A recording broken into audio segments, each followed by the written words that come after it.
మొన్న అసెంబ్లీలో బాలకృష్ణ గారు జగన్‌ని సైకో అంటూ విమర్శించారు. విమర్శించొచ్చా అలా?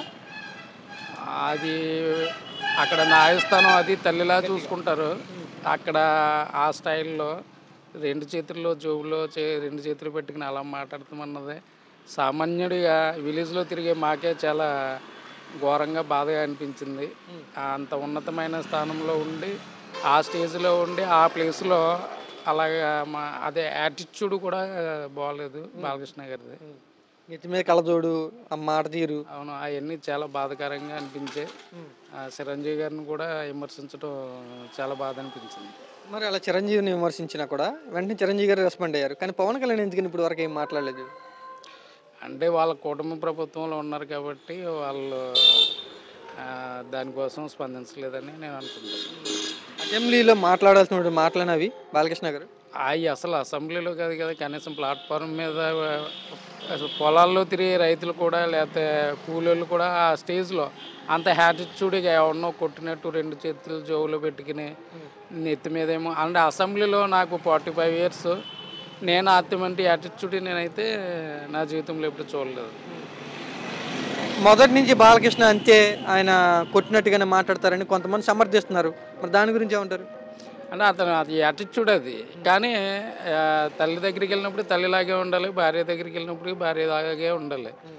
అది అసెంబ్లీ అన్నది తల్లి లాంటిదది.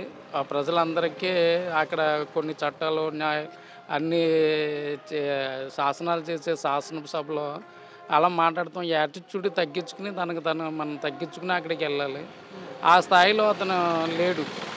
అలాంటోళ్ళు అలా అసెంబ్లీ అలా బాలకృష్ణ అసెంబ్లీలో మాట్లాడినా కూడా చంద్రబాబు గారు ఎందుకని ఇప్పటివరకు విమర్శించలా? లేకపోతే దండించలేదు?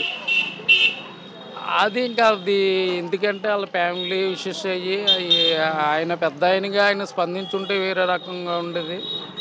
ఆయన అంటే మొన్న ఏదో స్పందించాడు చూసాను గానీ, అంత స్థాయిలో లేదు. హ్మ్. దాన్ని అన్నీ ఖండించి దాన్ని వదిలేసుంటే ఇంత వివాదం జరిగుండేది కాదు. సరే బాలకృష్ణ మాట్లాడిన తర్వాత చిరంజీవి ఎందుకని వెంటనే ఒక లెటర్ రిలీజ్ చేశారు? ఇంకా అదంతా రాజకీయమండి. అది ఎలాగెళ్తదంటే, అది దాని తర్వాత జగన్ గారితో ఎవరైతే సినీ పరిశ్రమలో ఉన్న వాళ్ళందరూ ఎలా మాట్లాడారో తర్వాత చాలా వీడియోలు రావడం జరిగింది. హ్మ్. పేర్ని నాని గారు కూడా అప్పుడు ఆయన చెప్పడం జరిగింది. హ్మ్.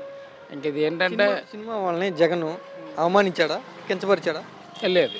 ఆయన చాలా గౌరవప్రదంగా చూసాడు. ఇంటికి పిలిచాడు. సినిమా పెద్దలైతే ఎవరైతే ఉన్నారో వాళ్ళను మీటింగ్ పెట్టి వాళ్ళని ఇంటికి పిలిచి ఆళ్ళకి విందివ్వడం జరిగింది. చాలా గౌరవించాడు ఆళ్ళని హ్మ్. జగన్. మరి మా అన్నయ్య చేత దండం పెట్టించుకున్నాడని పవన్ కళ్యాణ్ అప్పుడు తిట్టాడు కదా! దండం అంటే దండం అది హానర్ అది. హ్మ్. గౌరవానికి గుర్తది. దండం అంటే అది సాష్టాంగ నమస్కారం చేసేదాన్ని దండం అంటారు. అదంటే ఒక మనిషిని పలకరింపుకోవడానికి పెద్ద మనుషులకి ఇచ్చే హానర్ గౌరవం అది. అది దండమని నేనైతే అనుకోను. మరి ఎందుకని పవన్ కళ్యాణ్ అప్పుడు అన్నాడు? మరి ఇప్పుడేమో బాలకృష్ణ ఆళ్ళ అన్నయ్యని తిట్టినా కూడా ఎందుకని సైలెంట్‌గా ఉన్నాడు? ఎందుకున్నాడు అంటే వాళ్ళ కుటుంబ ప్రభుత్వంలో ఉన్నారు. వాళ్ళ ప్రభుత్వంలో వాళ్ళే వ్యతిరేకంగా మాట్లాడితే మళ్ళా ఇది కుటుంబంలో ఏదన్నా చీలికలు రావచ్చన్న ఉద్దేశంతో పవన్ కళ్యాణ్ గారు అలా ఉన్నారు.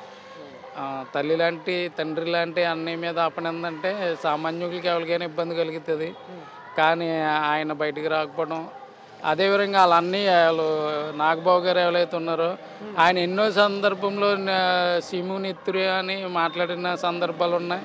కానీ ఈ విషయంలో రాకపోవడం కూడా చాలా బాధాకరం. లేదు, ఆయన లేదు పవన్ కళ్యాణ్, నాగబాబు ఏమన్నా రాజకీయంగా వాడుకున్నారా ఈ ఇష్యూని?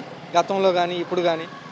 వా పవన్ కళ్యాణ్ గాని, నాగబాబు గారు గాని జీవితంలో ఎప్పుడు కూడా ఆయన్ని ఉపయోగించుకునే చిరంజీవి గారిని ఉపయోగించుకునే పైకొచ్చారు ఆళ్ళు. హ్మ్. కానీ ఆయనకంత ప్రజాదరణ అలాగే ప్రేక్షకులు అందరూ అభిమానులు ఉండి ఆయన్ని సపోర్ట్ చేసుకుని ఆయన పేరు మీద ఇప్పుడు ఉన్నారు కానీ ఇలాంటి సందర్భం వచ్చినప్పుడు ఖండించకపోవడం అన్నది పవన్ కళ్యాణ్ గారు డిప్యూటీ సీఎంగా ఉన్నారన్న ఒకే ఒక ఆలోచన అంతే.